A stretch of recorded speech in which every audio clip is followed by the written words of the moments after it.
everyone. Welcome back to the Earthdawn Survival Guide, the podcast for all disciplines, paths, players, and game masters with your questers, Josh and Dan. I am Dan. I am Josh. And on today's podcast, we will be discussing all things hematological and maniacal and quizzical, because we're going to talk about the keys of death right after we handle some emails, and actually, our second ever voicemail to our podcast. We are now 100 plus episodes in, second voicemail. Get on it, listeners. We want some more voicemails. Yes, if you go to our primary podcast page at anchor.fm/EDSG podcast, there is an option for you to leave a voice message for us. We've gotten one previously.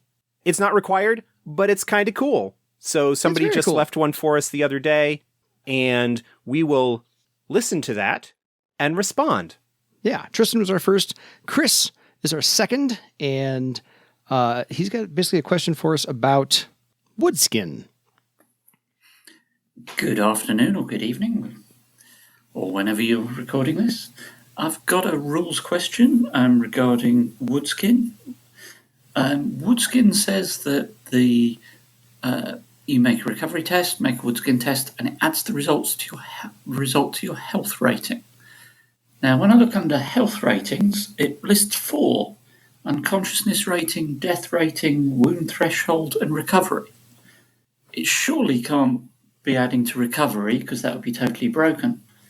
It surely is referring to unconsciousness rating and death rating. But the question is, would it affect wound threshold? I'd appreciate your thoughts. Thanks. Thank you, Chris, for sending that message our way. That is a good question. You are correct in that it does not apply to recovery, because that would be absolutely broken. Very broken. But wood skin does not modify wound threshold. The numbers that you get as a result of wounds of wood skin only modify unconsciousness and death ratings. And I can understand now the confusion on how the text is written. For the sake of simplicity, I think when I was editing that for the 4th edition release, I thought saying health ratings would be clearer, and was working under the assumption, oh, people who are reading this know what I mean. Because it's always worked by affecting death and unconsciousness ratings. Why would it affect anything else? And changing the language actually brings in a level of ambiguity that is not desired. So yeah, I did check the errata. Is it in the errata? It's not. It does not clarify anything in the errata. We should add that to the errata to clarify that. So no, that is a good question based on the actual text that is there. And it is one of those things where I sort of hear the question, I go, oh yeah, I can understand now why you might be confused by that. Yeah, the proper game master would go by spirit of the law, not letter of the law. Right. Yeah. Yeah, and I'm not... See, now I'm curious. I'm going to go back to the 1st edition. And see if it has anything to say about it. Yeah. The original text of Woodskin, talking about 1st edition book here, did specify death and unconsciousness rating, and I thought that I was making things easier by changing the text for 4th edition, and did not, in fact, make things easier. So my apologies, and I will get that in the errata before this episode goes up. There we are. Thank you for that one, actually. You brought up a very good point. So congratulations, you've now changed the text of Earthdawn on your own. Next up, we have an email from William.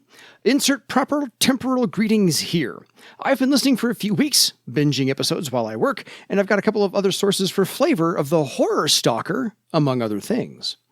So everyone get in the mindset of your horror stalker if you've got a character. The first is Warhammer 40k's Inquisition. The Inquisitors of the Imperium are the protectors of mankind in the grim darkness. They understand that they must do what others will not, and in many cases, sacrifice themselves, and others, to fight the foe. One recurring theme is that they will either die fighting the foe, or become the foe by living long enough to be corrupted. And I'm going to insert here, either you play the hero, or you live long enough to become the villain. That's just a phrase I picked up along the way. Yeah, you picked that up from Batman. Exactly. The second is Hunter, the Reckoning, from the World of Darkness. As the individual hunters progress in power, they tend to get more obsessed with their crusade against the things that go bump in the night. Those are both very cool references. Thank you for bringing them up. Absolutely. I am more familiar with Hunter than I am with Warhammer 40K. Warhammer, my knowledge of that is largely just from cultural exposure. Fair. I never played it, but I just kind of know about it because there are, of course, memes and all sorts of stuff about it. I played a little bit of Warhammer Fantasy Roleplay, and the system's fine, but it's not quite the same as 40K. Fair enough. Furthermore, regarding versatility, can a human learn a weaponsmith's version of Craftsman or the Troubadour's Entertainer? Technically, according to the letter of the rules, I believe it is possible. I would check. I'm gonna have to go check now. I would say yes, unless there is already text within the various rules for versatility that says it cannot be used to learn free talents. You can't use versatility to pick up the free talent versions of spell matrices from magicians, for example. Fair. And so that restriction might also apply to Craftsman and Entertainer. And if that's the case, then no. Fair. There are a bunch of places in the text where that might appear.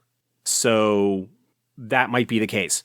If it is not specifically prohibited in that way, you could allow it, but I would personally feel that because you need to be trained by someone in order to learn a talent under versatility, I would think that weaponsmiths and troubadours would be very, very reluctant to teach those magical abilities to someone who is not a follower of the discipline. Really what those free talents are for weaponsmiths and troubadours is a way to make more explicit something that previously had been largely covered under half magic for them. These are things that they should be able to do by virtue of being what they are. Mm-hmm.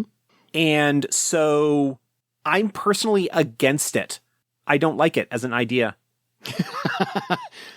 The idea of the free talents is a good one in terms of how things pick up. But if it's not explicitly stated otherwise at some point in the text, that versatility cannot be used to pick up what somebody has as a free talent.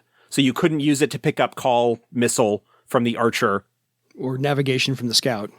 Yeah, the only one that's kind of blurry on that line is the danger sense that Thief gets for free.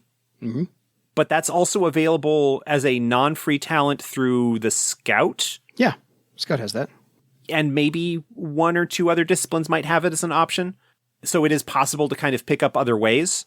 Each table needs to ultimately make the call, but my recommendation would be no, those two are not allowed to be picked up under versatility. They are just too broad and too fundamental to the nature of the disciplines to which they are attached.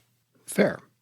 All right. The last part of William's email. Anyway, thank you both for your work on the podcast. I'm in the process of getting my group on board to give 4th edition an honest go, and the Earth Dawn Survival Guide has been an awesome resource for wrapping my head around the lore and setting. Have an awesome evening and safe travels. William? Thank you, William. Yes. I hope you get them on board. Slight tangent here, speaking of that. Mm-hmm. I went and bought new furniture for my living room this past weekend. Okay. And in the course of doing so, provided my email address to the person there that was helping us fill out the paperwork and whatnot. Yes. That email address being loremerchant@gmail.com. I have had that address for years and years, and lore merchant is a thing for me. Yeah. And her response to that was lore. I'm like, yeah. And I do writing and development for role-playing games. She's like, oh, we just started playing D&D. I'm like, that's awesome. Yes. The more the merrier. Come join in. Yeah. It's not like, oh, well, let me sell you on this other game. But this person who was probably in her around 30, give or take, one way or another was like, oh yeah, we just started doing this. And it's like, finally, like we've been kind of wanting to do it for a while and finally found somebody who would like run the game for us. And I'm like, that's awesome. I love hearing that. Go you. I'll take new people. Yeah. Bring them all in. Love like encountering folks in the wild and somebody who was like, I've sold furniture to a lot of people and that's probably like the coolest thing I've ever come across from somebody that I've learned about somebody that I've sold furniture to. I'm like, well, thank you. We'll take that. That's very cool. Wasn't even there, I'll take it. Last email we have is from Jesse. Dear Questors, Dan and Josh. That's how you address us. First, I'd like to say how much I appreciate the podcast and the work you put into it. Thank you both so much. Second, I was re-listening to one of Dan's readings of the Legends of Barsaive this morning, The Horror Storm, and noted that according to this legend, Tisawara, the city in Landis, survived the Scourge. Yet on the current maps, it is listed as ruined. I don't recall any information about a city in Landis falling after the Scourge was over, though. Maybe I missed some bit of lore somewhere along the way. Do either of you have any insights? Is this one of those nuggets that is left for GMs to use as needed? Best, Jesse, a.k.a. Falalkatan Vros. So we did a little bit of research on this because this is an interesting question. Yeah, I love this. I am not as familiar off the top of my head with the little bits of setting lore and detail that are in the Legends books. I kind of know broadly what the various legends are about, but I could not tell you this city was originally mentioned in this legend. Yeah. So I was not aware that Tisawara had appeared prior to its mention in Carafad, which was kind of where it first shows up and where its information as it being destroyed enters the canon at that point. Yeah. Because the information that's presented about Landis in the Carafad source book, there's not a lot of it, but one of the things that's mentioned, and it's possible that it may have been mentioned earlier, but it's like, this is where my awareness of it comes in, is that the three largest settlements, the three largest citadels of Landis were all ruined. And Tisawara was one of them. Yeah. I was not aware that the city name had appeared previously in that particular legend. And we went back and we looked at the legend. And all indications according to the story there is that the city survived the Scourge and the elemental dome protecting it was taken down. And the game information section at the back of that book doesn't talk about the city at all. It just talks about the crystal. The crystal and the person that might have left with the crystal and stuff like that. Yeah, doesn't mention the city at all. So you're right. It was the legend was all about the crystal and the people. Tisawara happened to be a footnote in that, or just the setting of that. Didn't really carry forward. Right. And so we didn't find anything else in any subsequent books that mentioned the city again. So it appears once in that legend, and then it shows up again in the Carafad source book a few years later in terms of publishing history. Yeah.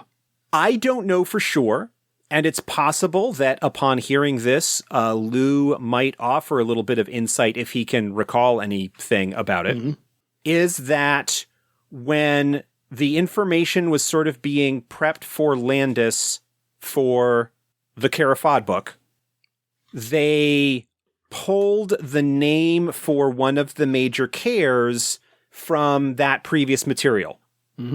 That there was a note or that somebody had done a little bit of digging and found this mention of, oh, this was a notable settlement or city in Landis, and dropped it in, but didn't really do anything to connect its current state as a ruin to what was described in that legend. So, yeah, I don't know. That may be something to consider as a GM to kind of fill in as they want. Yeah. That's a great catch. That's a little bit of lore discrepancy, perhaps. I'd say feel free to play around with Tisawara all you want, because again, it's one account that it opened up after the Scourge, and the current account of it's a ruined care. Yeah, I mean, one of the things that we do, and I'm finding that I am having to do this a little bit with the work that's being developed for the Europa sourcebook that I'm working on is going back to the previous published material that references Europa or the Aras Sea or things right around there and seeing what was said before, and if there are contradictions or if there are questions that come up as a result of that, trying to figure out a way to square that circle to perhaps either resolve the differences between them or decide, well, this is what we're going to go with or whatever. And in some cases, maybe we'll just come up with, we don't have an answer and there are a couple of different ideas and we'll, leave it for the future. Y'all pick the best one you like. So very fair. Thank you, one and all, for your emails. If you have any questions for us, because we love answering all these, it does bring up fantastic discussions, and occasionally we'll change the text or at least be added to the errata. Please reach out to us at edsgpodcast@gmail.com or leave us a voicemail because we'll take that. You can absolutely do that. Totally. Be part of the show yourself instead of having me read your lines for you, which I don't mind talking. On to the hematological and maniacal part of our episode this evening. We actually might want to put a warning on this one because we're going to talk about some very dark stuff here. This is not going to be a pleasant episode. We're talking about the keys of death. Essentially, worshiping death as the 13th passion. This is a cult, and we do not use that word lightly. This is a cult. In this particular case, we absolutely do not use that word lightly. No, not anyway. Because this cult is absolutely single-mindedly devoted to the art of murder. Or for those Stephen King fans, Red Rum. Yes. The basic premise behind this group is the belief that if enough name-giver blood is spilled on the land of Barsaive, the prison that is currently holding death will be unlocked and death will be released and free once more. Going back to the belief that death was imprisoned by the passions beneath death's sea. Yes. Hence its fiery condition and that sort of thing. This is a very dangerous cult because they are, as I said, single-mindedly devoted to murder and the spilling of blood. And really, that's the whole thing. Murder is one thing. Killing is another thing. Killing people with poisons is something else entirely. They are really about spilling as much blood as possible from victims onto the earth. Because it doesn't have, if it's on a wood floor or a stone floor or a second-story floor, it doesn't really matter. It has to touch the actual land of Barsaive itself in the province, and that's what they're there for. So essentially, in the essay, the wonderful essay in the Secret Societies of Barsaive book, it is mentioned that they are essentially questors of death because they do worship death as the 13th passion. They don't get any questor powers for it because death really can't provide them any questor powers, but this is how they see death as the 13th passion. It is called out by the Theran agent that compiled this report. It's surprising in a way that this cult, these worshippers of death, are able to prosper as they have. Yeah. Because their patron is not actively involved in pushing them to do these things. Whereas the passions, as they are understood by the residents of Thera and Barsaive, are actual powerful spiritual beings of some sort that involve themselves in people's lives and actually communicate with or appear to their questors and grant them powers and all that sort of thing. That doesn't happen with the Keys of Death, and yet they are having quite a bit of success as a cult, as a secret society, as a murderous organization. Yeah. Above and beyond, like, even what other non-passion worshipping cults, like Naaman's Hand, for example, would be able to do in terms of membership. Exactly. So not that Thera is under any delusions about what the Keys of Death are or do, Because Thera has used this cult before. They're pretty easy to employ when you give them what they want, which is, by the way, we're going to pay you a little bit of money to go kill somebody we want killed. So there you are. So Thera is not averse to using the Keys of Death. They do, in the essay, say that they're probably a little big for their britches and would need to be tamped out soon enough once Thera has made good use of them. But they do hire them to take care of people that are in Thera's way, for lack of a better phrase.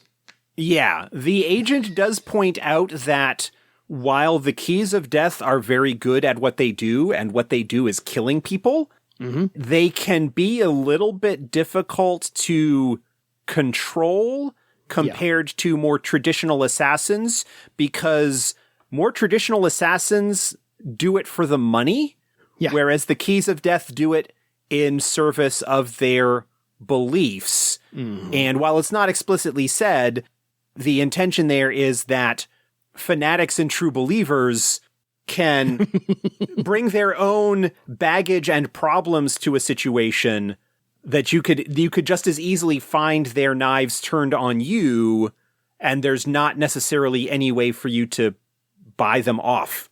Yeah. They'll make things worse, not better. Usually worse in this case. The interesting thing about this that we get from the essay is that this cult predates the Scourge by several centuries, going almost as far back, if not further back, than the Orichalcum Wars. The history's a little fuzzy on that one. And that other similar cults do exist in other areas that this agent has found out, including Vasgothia. So I'm curious if there's a little tidbit of this cult in the Vasgothia book upcoming. I cannot say. And there you have it, folks. Straight from the horse's mouth, per se. Yeah, but I mean, that's not a huge surprise. Even within actual recorded history, death has been a figure to some greater or lesser extent in human cultural development and legend and myth and religious belief. Yes. Over the course of time, the characterization of which and the depiction of which and its relationship to the culture varies greatly depending upon the culture in question. And so finding death-related cults within other parts of the lands that Therans have visited doesn't surprise me. No. What is again called out here in the essay is that those beliefs in other areas are not as strong or not as fervent or not as potentially wide-ranging as the Keys of Death, and that is probably as a result of the Barsaivian proximity to Death's Sea. Yes. You know, that location where, according to legend, Death was imprisoned. And so, you know, some discussion of, because of the Scourge and all of the various stuff that's associated with that, that probably doesn't help matters either in terms of supporting their morbid ideas. Probably not. You know, he's speculating, and that's fine. Speculate all you want. So, the legend of Death's imprisonment, the Keys of Death kind of agree with the first half of. The second half is where they kind of part ways. So, the first half is that the Passions tricked Death to go recover a life uncounted, the coin that Shirolus imbued with his greed, and Astandar imbued with his desire, and they covered it in a cloak of Eupandal's fire from his forge, and they sunk it to the bottom of the sea and tricked Death into going after it. And then, that's when they imprisoned him. Okay, nobody disagrees about that part. The cult believes that the other Passions were jealous of Death because Death has more power and is older, and that Death is the first Passion. Yes. Yeah, before you continue with that, we should explain how this is different, is that most Barsaivians believe, and most people who are aware of this legend believe, that the reason that Death was imprisoned was out of a love of name givers and the Passions desiring to protect them from Death. Yes. Fair. Now we come to how the Keys of Death differ from that, which is not that they were trying to protect people, but that they were jealous of Death's power because Death was older and stuff. Yeah, and he was the first Passion. And they also believe that the other passions are deceitful and treacherous, and that death is pure because he does not hide his intention or his true purpose. The other passions do. So that's where they kind of part ways on their belief system there.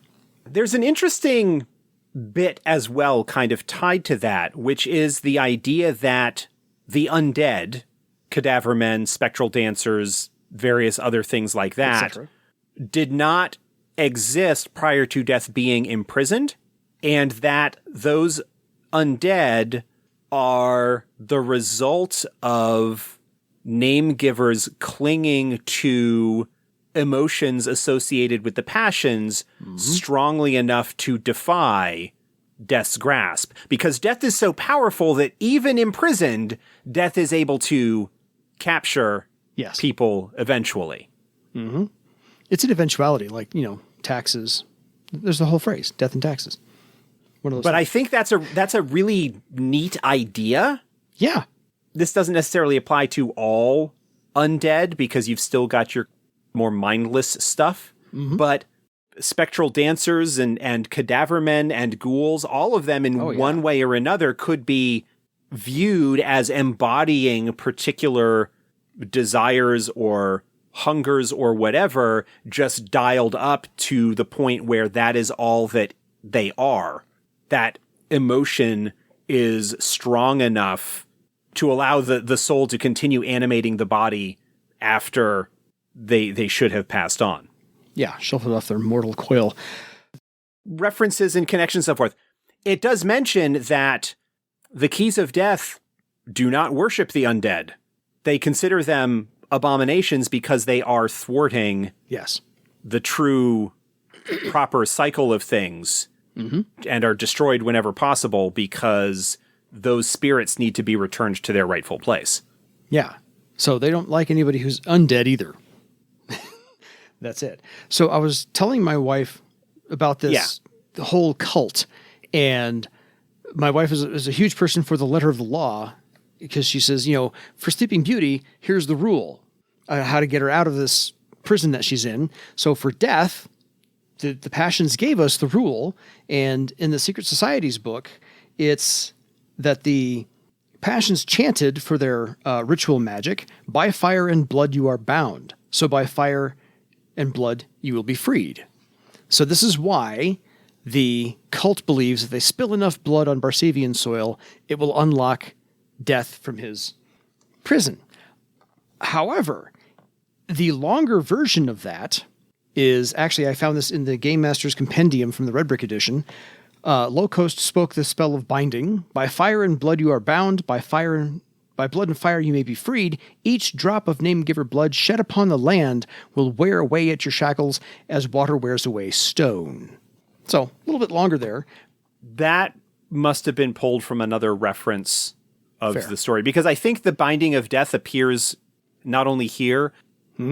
It might be from a very early, it might be from the Barsaive box set, from the Adventurer's Guide to Barsaive, or one of those other earlier books that might have another version of the legend, much like the origin story, the dragon creation myth, appears both in the horrors book, and a slightly different version appears in the dragons book. Of course. So it might be something like that thing from the compendium was pulled from another version of the legend that appears in another book. Totally. So my wife's point was, fine, all the blood spilled on Barsaivian soil will eventually unlock Death's cage, his prison. But the phrase is, by blood and fire you may be freed. So the cult is not actually including anything about fire. So this might be a fool's errand for this cult, but just saying, if they followed the recipe, they'd be all set.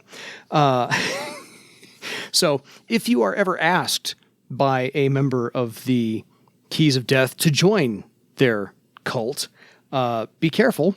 If you say yes, you kind of know what's in store for you. If you say no and you refuse, they'll just kill you outright, because first rule of Keys of Death, we don't talk about the Keys of Death. It's a secret cult. Yeah. The Keys of Death do not just go around murdering random people willy-nilly. although they might give that impression. They actually prefer to target people that they feel in some way are mocking or resisting the power of death or defying the power of death in some capacity. Yes. So healers and physicians would be like a popular target. Other questors. Questors of other passions especially. Oh, yes. Because they serve those who bound death. Their blood is especially potent as symbolically in terms of weakening death's shackles by slaying those who serve his captors. Yes. And any dealers of healing, anybody who sells potions or things like that. So, yeah. Yeah, anybody who deals in magic that defies death in some way, they don't like that because it's not necessarily just that it is only the murders that we perform in the service of death that will weaken him. It is just people passing on as they are intended to in general. It's just that we're going to also do things to try and speed that process along. Yes. But for themselves, the keys of death, they also feel that death, the passion, will spare his questors themselves as a reward for releasing him from this prison. So they have a small mindset about that as well. But yes, most of the keys of death are adepts. They are highly trained, and they are actual assassins for hire.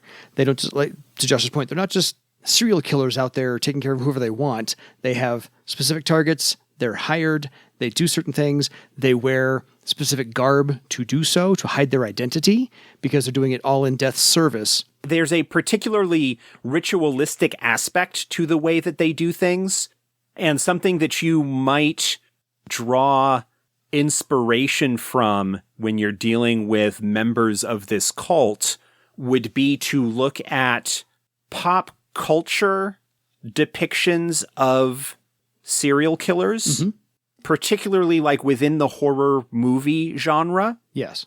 Looking at those movies in particular that try and, as ham-fistedly as they sometimes might, getting into the psychology of how somebody is a serial killer, looking at the more cultured, intelligent, motivated, for lack of a better term, rationalistic type of serial killer who has a very particular set of beliefs that is going through them. More the Hannibal Lecter style of serial killer as opposed to the Jason Voorhees style. They kill for a reason. Now, generally speaking, if you actually get into it, serial killers tend not to be the like super cultured, intelligent masterminds that you see depicted in media. Yeah. But looking at the pop culture inspirations of such things, looking at, say, Jigsaw from the Saw series, who has a particular motivation and reason for why he is doing what he is doing. Yes. As opposed to, you know, Jason Voorhees, who is just kind of an animated corpse that just really likes killing. Yeah. Even Freddy Krueger in his own way has some kind of psychology there in that he likes the game or, you know, sort of tormenting his victims in a way beforehand, although there's not quite as much sort of as a ritualistic aspect of things there. But that's something that you could look at with this cult as a game master trying to understand what is motivating them and how that might have them do what they do.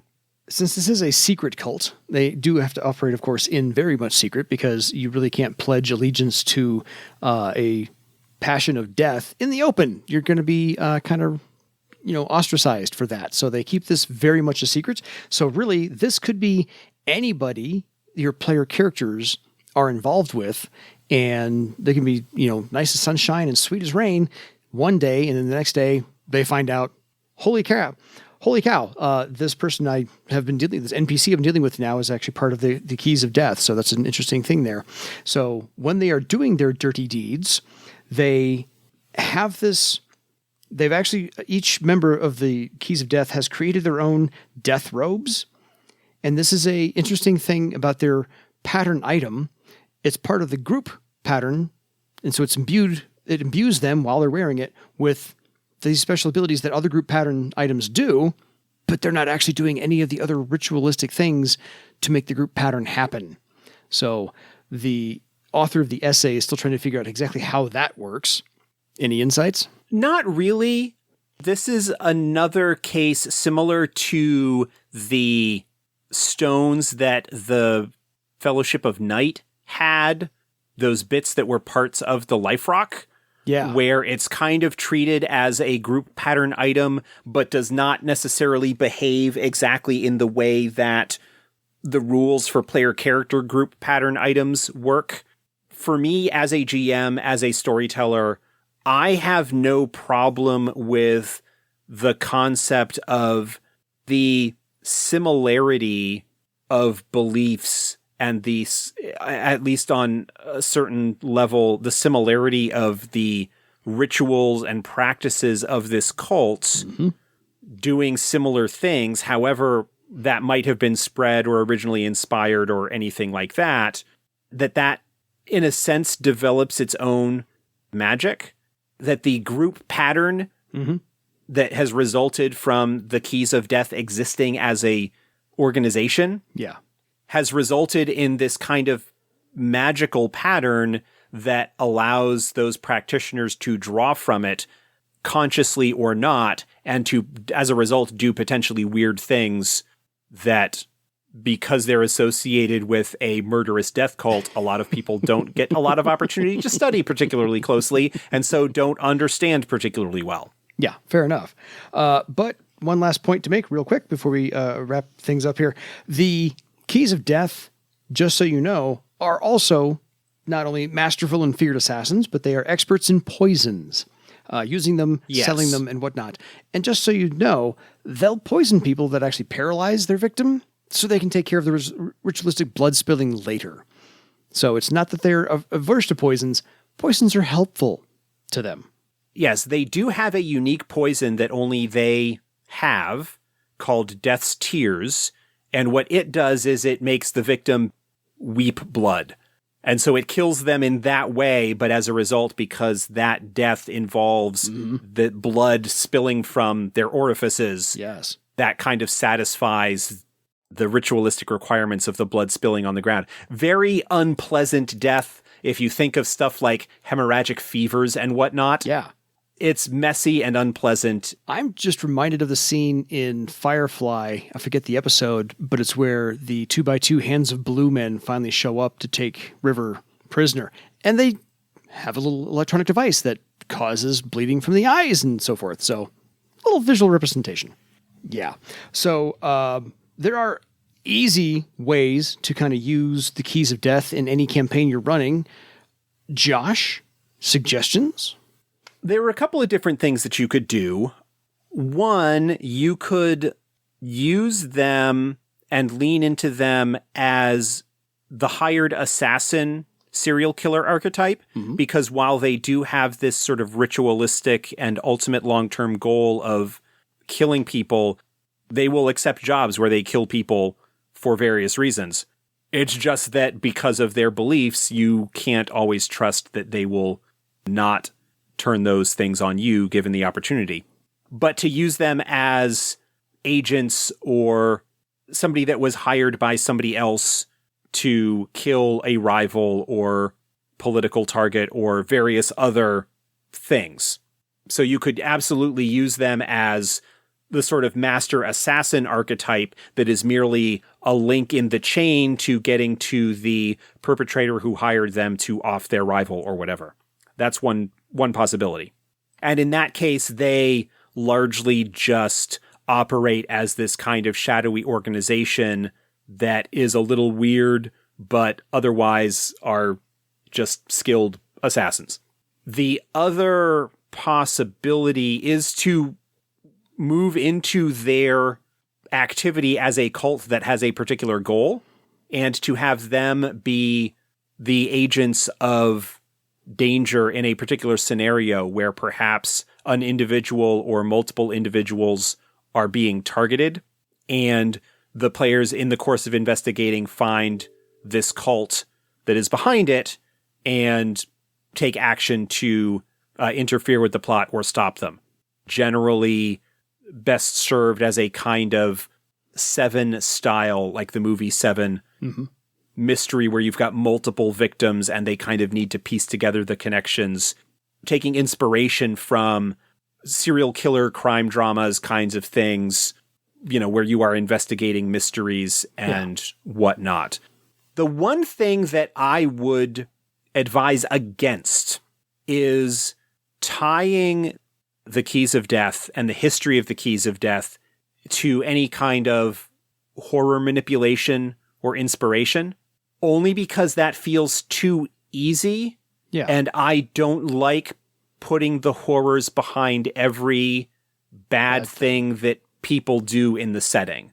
Yeah. There are plenty of examples of people just doing bad things because they have messed up beliefs, and you don't necessarily need to have the horrors behind all of it. No. That said, I could see a clever horror potentially manipulating the Keys of Death to cause problems in an area that they might want to take advantage of or feed off of in some capacity. I just feel like that association between the two is too easy. Yeah, I agree. Let the Keys of Death be their own thing and let the horrors do their own thing. Not that one could manipulate the other, but yeah. Yeah, and the other thing kind of along those lines in terms of the caution and the essay, the game information section of the Keys of Death does say the toughest part about handling the Keys of Death is trying to avoid them simply becoming just like generic assassins. Yeah. That you kind of need to be a little bit careful in terms of how you deal with them, because if you're not, in some sense, taking advantage of their beliefs and their history and why they are doing what they're doing in some capacity, there's not much sense in using them as an actual cult. Yeah. You might as well just have them as generic assassins that jump out of the shadows and stab people. They have lasted as an organization, as a cult for a very long time, and their beliefs, they know, are not popular or well looked upon by the vast majority of people, and so they will be subtle, and they will be quiet, and they will not advertise themselves. Yeah.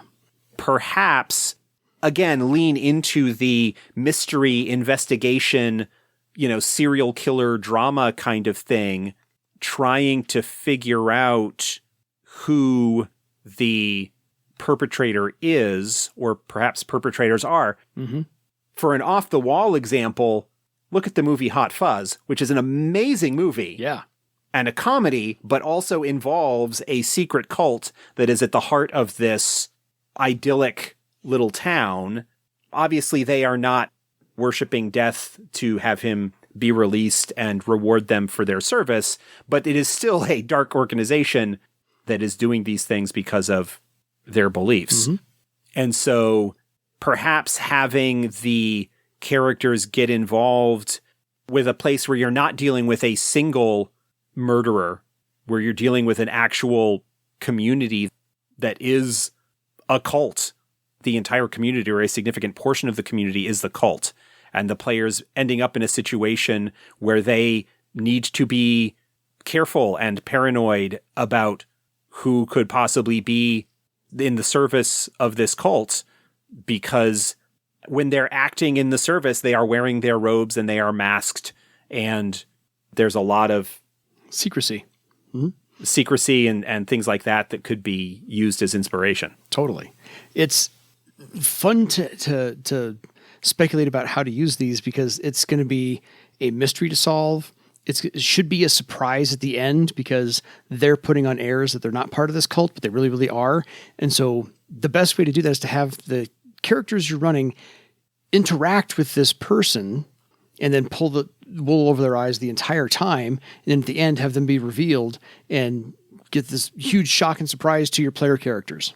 I like the adventure idea that is included in here as well. Oh, yes. I think it's a really clever twist.